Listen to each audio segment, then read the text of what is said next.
sa atin, 5 provinces in 3 days. Quirino, Isabela, Cagayan, Apayao, Nueva Vizcaya.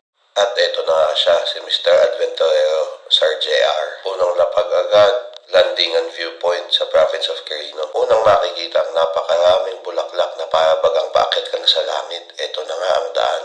Matapos ng magdamag na biyahe, eto pa ang sasalubong sa'yo. Pero tinapos ko, I survived. Mula sa taas ito ang makikita. May kasama nga pala kaming mga teacher na gala. Sila yung mga nagsilbi sa eleksyon at gusto naman mag-relax. Ito na nga pala sila. Pagkatapos magbilang sa eleksyon, dito bulaklak naman ang binilang nila. Nakakyat din sila sa tuktok, ayan pababa na. Huling sulyap sa landingan viewpoint at tayo naman ay tutungo sa provincial capital ng Quirino. Sa provincial capital, dito kami nagpunta. Sa Provincial Museum and Library. Mula dyan, tawid na tayo sa probinsya ng Isabela. Ito nga pala monumento ni Queen Isabela, nasa Google ang history niya. Largest butaka in the world. Ang butaka sa Tagalog ay tomba-tomba. Dito naman tayo ngayon magmarites sa Japanese Tunnel. Sa Ilagan nga pala ito, province of Isabela pa rin.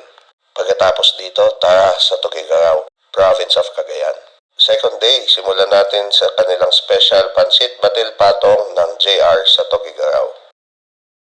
Pinalagyan ng itlog para mas masarap. Ito ang kanilang menu at ang mga presyo. Gala na tayo, second day, Kalaw Cave. Ang Kalaw ay isang ibon na sa English ay hornbill. Ito ang mga babayaran pagpunta dito. Knowledgeable ang mga guides at magaling silang kumuha ng pictures. 180 steps lang at mararating natin ang bukana ng kuweba. Ito ang view sa kalagitnaan ng hagdan. Makikita nga pala ito sa bayan ng Peñablanca. In English, White Rock, sabi ng guide. At ayan na nga ang mga teachers na gala at si Mr. Adventurero nasa loob ng kuweba. May chapel sa loob at sabi ng mga marites dito daw nag-shooting ang The Mistress. Taas kamay ang peg parang katipunero lang. At nagbabalik ang mga teacher na gala. First time ko sa northeastern Luzon kaya I'm so amazed. Lipat naman tayo sa bayan ng Bagao, ang Blue Water Falls and Cave. Province pa din ito ng Cagayan ha. May sinisenyas pa. Third day na agad, lipat tayong Apayao. Ito ang Lusok Cave. Fourth province na ito At ayan na nga, nag-emote na naman ang mga teachers ng gala. Briefing. Pictures. Lakad. Sagwan. Sobrang na-amaze ako sa nature. First time kong pumasok ng kuweba sa Kalaw Cave, nasundan pa nito, parang underground river.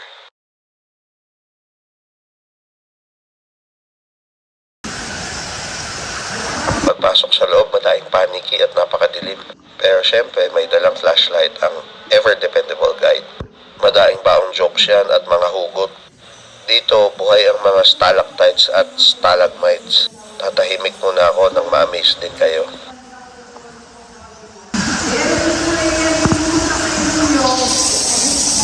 Nagandahan din ba kayo?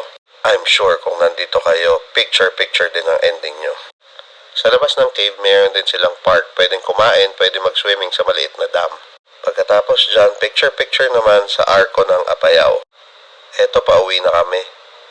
Sarap sana dumiretso pa ng Santa Ana. Pero dahil palubog na ang araw, uwi na kami. Dadaan lang sa Nueva Vizcaya. Last gala na, uwi na kami. Para sa ganitong gala, etong mga to ang kailangan nyong kontakin. Sila ang bahala sa inyo. Tara!